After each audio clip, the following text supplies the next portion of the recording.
Chapter 18, Sloka 67. Idante tapaskaya.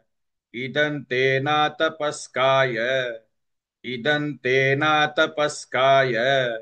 Na bhaktaya kadachana. Na bhaktaya kadachana.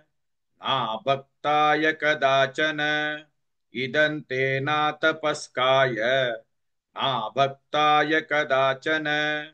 Idante tapaskaya. Na bhaktaya kadachana. Idante tapaskaya. Na bhaktaya kadachana. Idante tapaskaya. Na bhaktaya kadachana. Idante tapaskaya. Na bhaktaya kadachana.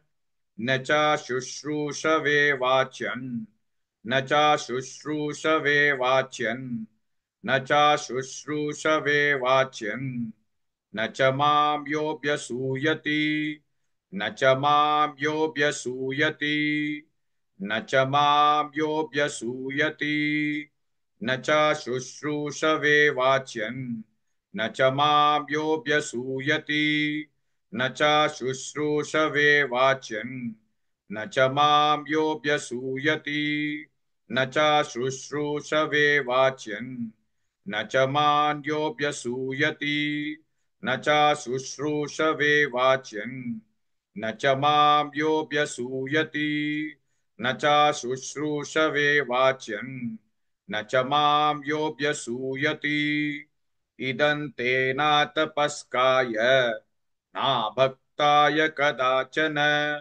न च शुश्रूषवे वाच्यन् न च मां योऽभ्यसूयति.